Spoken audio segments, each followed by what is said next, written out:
because of sensitive social content, which is fine. I don't do YouTube to make money. I know exactly what you mean. And I incubate, stories for television. But so yet they're out there doing the exploitation and making the money. That's crazy. So you make sense of that. No, that is nonsensical, and I relate very deeply to what you're saying there. I'm curious, a lot of people are dating. The main place people meet now is online. So it used to be at a bar, or a nightclub, or church, or the old-fashioned way. Right. It's like, and I've had great dating experts on my show. And so, man or woman, so I'm meeting a guy who's in my DMs, right? He's in my DMs on Instagram, or I'm meeting a guy who's, I'm on one of these, I don't even know the names of them anymore. I'm on Tinder, whatever it is. Right. I don't know.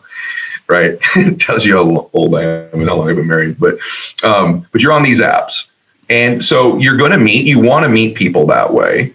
There's got to be some advice you give to somebody. Is it like, hey, meet in a public place, look for, have them show you. Yeah, all of it, all of that. I mean, you have to just be wary. I mean, obviously, if you're an adult and you're on one of the dating apps, a lot of people meet and have healthy relationships because of that. Tinder and Grindr are set up for different sort of hookups.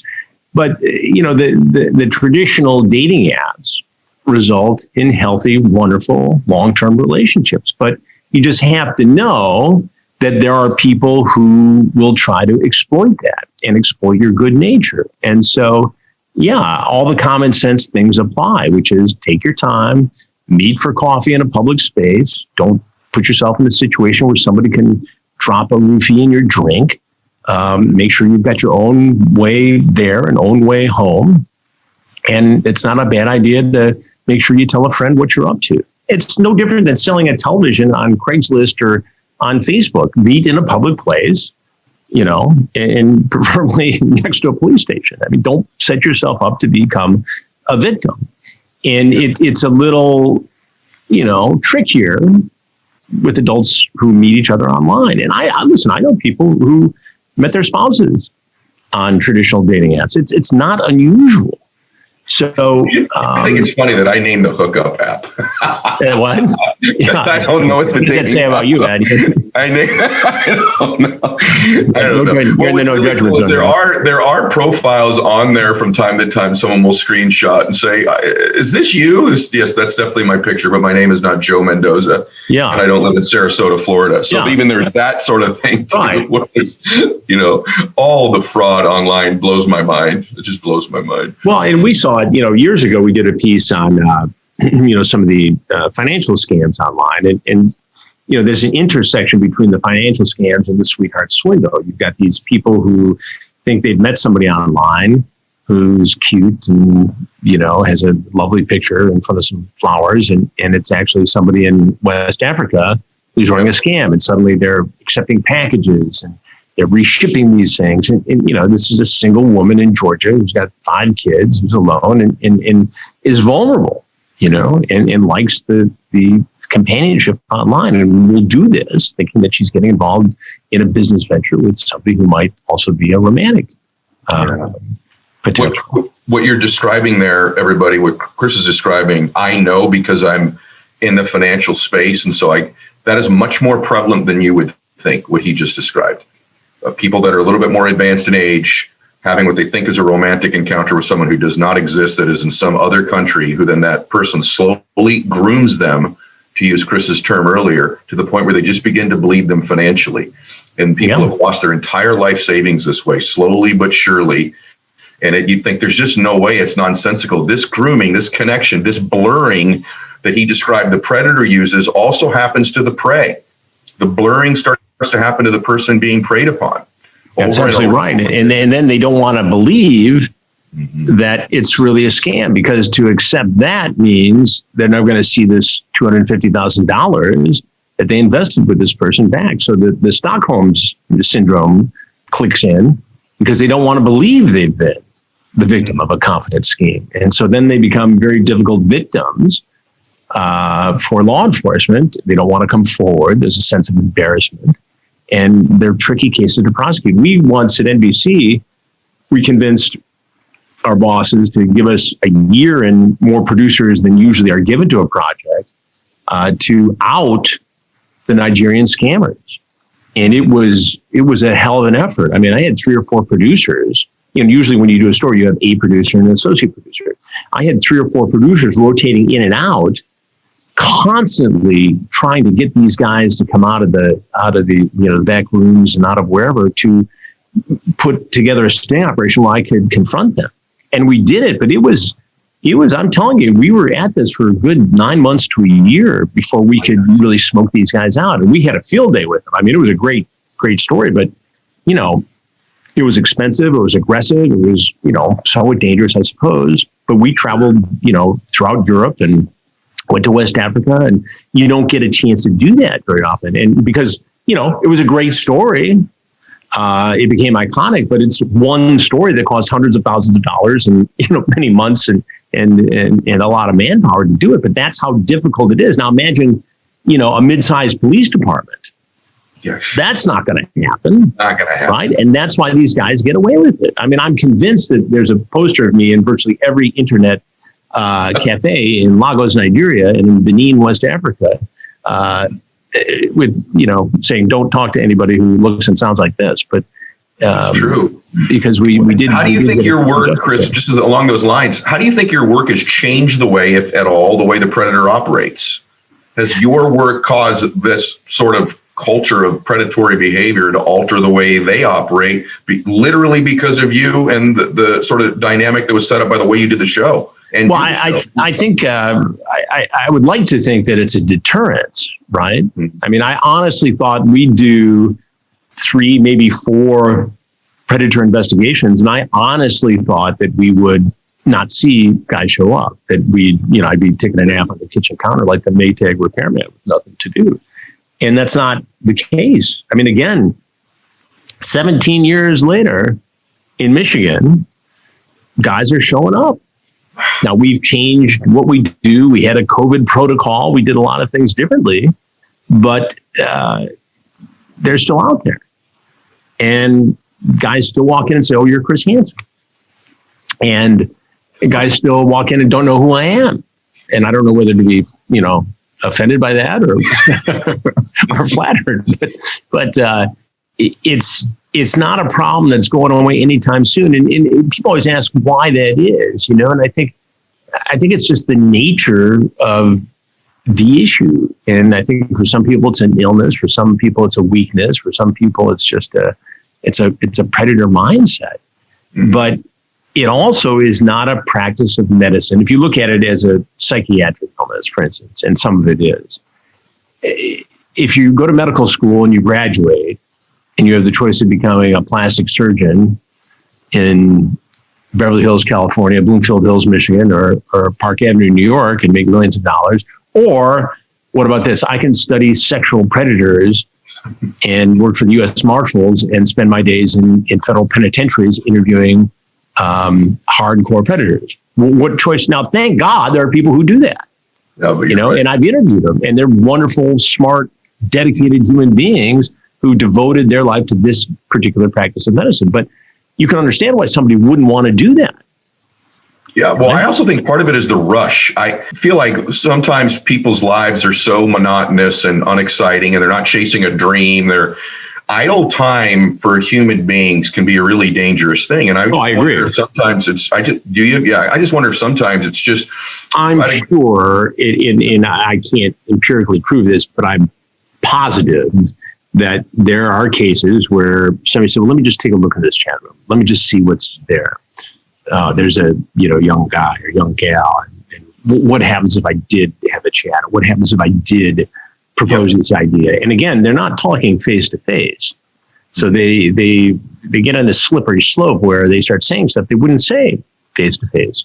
And the internet has changed our whole culture and the way humans communicate. I mean, I tell the story to my kid. I said, when I was in college, nobody had cell phones. Nobody even had pagers when I was in college. We had to leave notes on doors in dormitories. And then people had to write things down on little pink pieces of paper, yellow pieces of paper, and you have to read them. And then you'd have to go to Dooley's bar. If you weren't there, then he must be at the Alley Eye or must be somewhere else. You had to find somebody. and we always found the other people.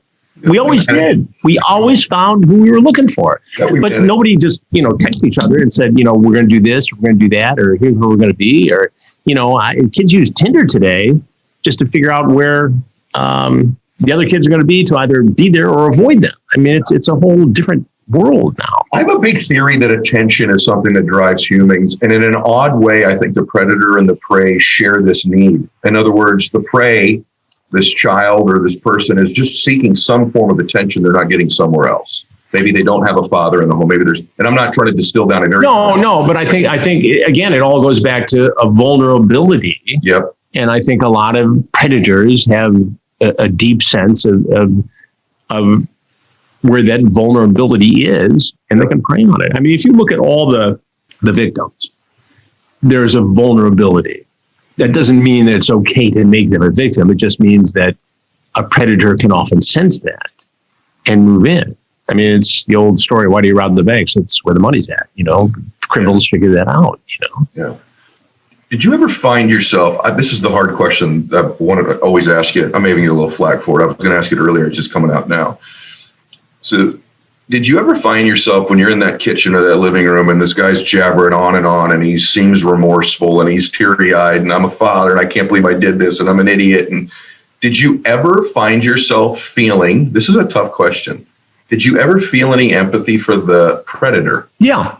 A couple times specifically. I remember one, and I had conversations about this with some other colleagues. There was a fellow who came into Georgia, a house sting operation we had set up there, and he was an Iraqi vet. And he came in, and I walked out, and I don't know that he had figured out it was me or what was going on. He probably thought I was a cop. But he immediately got down on his knees and put his hands behind his back in the prisoner of war position, as if he had been caught by, Iraqi forces. And he was compliant and he answered all the questions. He was apologetic. He had, reasoning for all this. He had PTSD. None of that, however, forgives the fact that he was very likely going to sexually assault a child and alter that child's life forever. Now, did I feel bad for the guy because he served our country? Because he was having issues, perhaps due to that? Yes. Does that make it okay? Does that excuse what he was about to do? No. But it was a moment of emotional torture for me to, figure out, okay, had this guy decided not to go online today, or had he decided to go get his tires rotated as opposed to show up here, he wouldn't be facing this. And maybe he would have never acted on this impulse. I don't know. But you can ask yourself those questions, and you can have these emotional and intellectual wrestling matches with yourself. And that's healthy because it makes you think, and it makes you better at what you do for a living, but you can't torture yourself forever over it. Ultimately, you have to realize that this was what I chose to do. We did it with integrity and intelligence and some balance to it. And this was the product. And I think generally speaking, I mean, look, we'll always take heat in certain corners of the journalistic community for being sensational, exploitive, or working too close with the police or whatever. But look, I long ago got over that criticism. I long ago realized that by following the path of doing this kind of reporting, I was going to eliminate some more traditional opportunities, right? And I had this conversation. My second son is a reporter on television, and I said, "Look, did this make perhaps 60 minutes off the platter? Maybe." But this is what I chose to do. I'm comfortable with the legacy that I'm creating. And I think as a whole, I was more cutting edge than worried about being more traditional. And it's no use analyzing it to death because I already did it, Right. I mean, I joke with people all the time. My two oldest kids went to a private school in Connecticut, and having a father on television wasn't a big deal because they went to school with kids whose dads were captains of industry and sports and all kinds of things. And it wasn't until South Park did a Chris Hansen To Catch a Predator parody that suddenly I was the coolest dad. Now you're a big deal. Yeah, I was on South Park, So, Park. but that it is what it is. I tell, my sons this all the time. I said, look, I'm not saying that you have to go do what I did or do it the way I did it, but, realize that as you chart your path, there are consequences to it, and you have to be comfortable with those decisions, even though, sometimes they're made for you. Yeah, but Chris, here's the truth. We've all make mistakes in our life. You've made mistakes in your personal life. Everybody has those mistakes happen. But sure. The truth is, it's very rare in your industry and your work that the actual work, it sincerely probably saved lives. I'd like to think so. Too. What if it saved one? And we know it's more than that, right? Then it's worth it. And to me, again, it's a dialogue and awareness that didn't exist before. That's right. And if part of that is due to a cartoon show, well, so be it. At least it's an intelligent, biting, cutting-edge, well-written cartoon show. You, by the way, had the temperament to do this. There are other guys that are investigative reporters or journalists on television that their temperament could have changed the tone and the environment when that walkout happened. There's something to your presence. And by the way, this is just something for everybody to learn in communication, too. There was something to the way that your presence, your energy was brought into the room that created an environment that was dynamic between you and this predator. And everyone should be conscious of their energy and how they walk into a space. You don't walk into every room the same way. You walked into that room that way. I'm curious, take us into it for a minute. What are you feeling when you're coming around that corner? And what are you feeling typically from the person who you lock eyes with? What is that? That is a moment that 99.99999% of all human beings will never experience in their life, which you've experienced multiple times.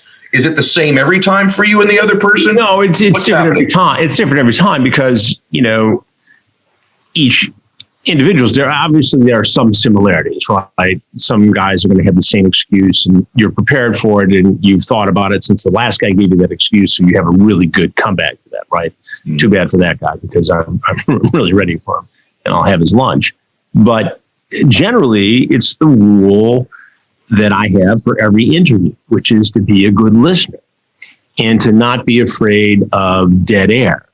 Mike Wallace was a great teacher of that in spontaneous controversial interview. And that is, sometimes you got to go for it and get it while you have the opportunity. But at the same time, if you've got that person in a controlled environment, there's nothing wrong with asking a simple question like explain and letting them hang there on the hook until they say something.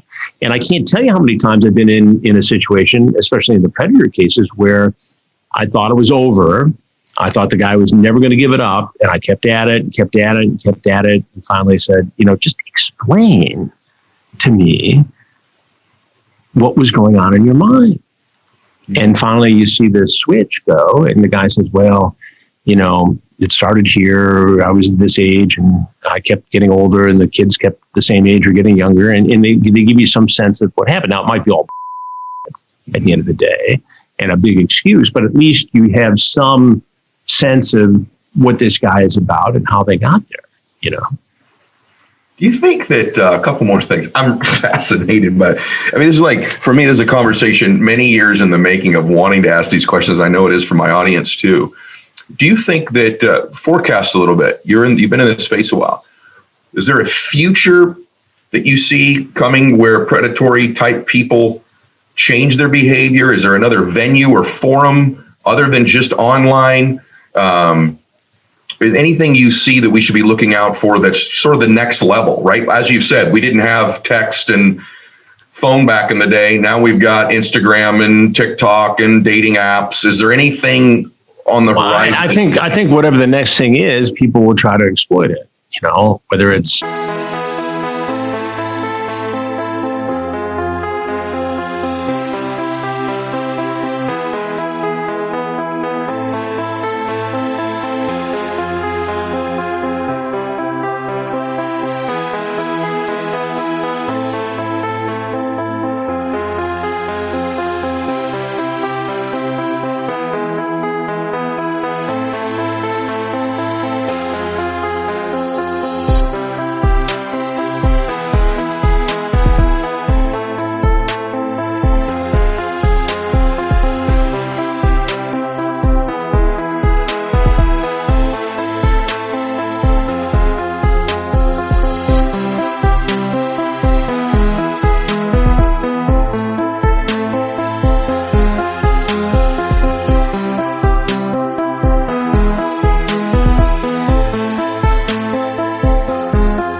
another level of communication, another level of internet connectivity.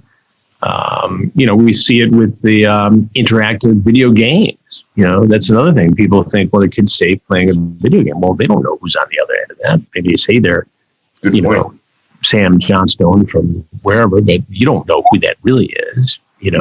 So I think it's really it's the same predatory behavior taken to the next level and exploiting whatever technology is available. I mean, in the old days, you could sell the same tractor 6 times at the bus station, to the same guy looking to buy a tractor. You could get away with it about, 7 times before the sheriff would figure out what you're up to.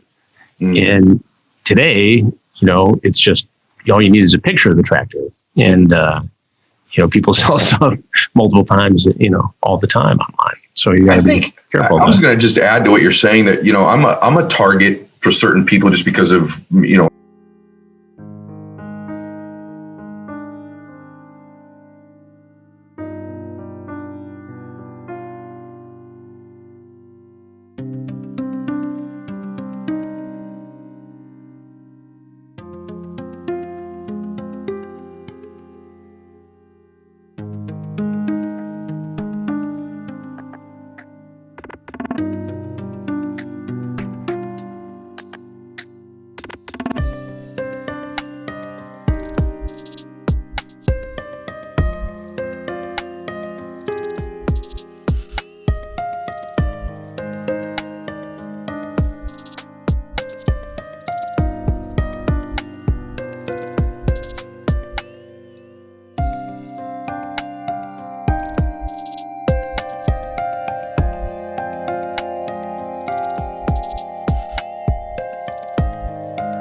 net worth or whatever, or reach. And I just want to share with the audience that when someone doesn't usually come right directly at me with their thing they'd like to get from me, it trickles over time, and it can seem like a very normal relationship in the beginning, even for an extended period of time. But what I didn't know was in the back of their mind, they were waiting for that moment where I was the most comfortable, I was the most vulnerable, I was the most trusting. We are being groomed by people for different things other than just what Chris is experiencing or experienced. So that's true, isn't it, Chris? There's a grooming that someone who's trying to get something from you.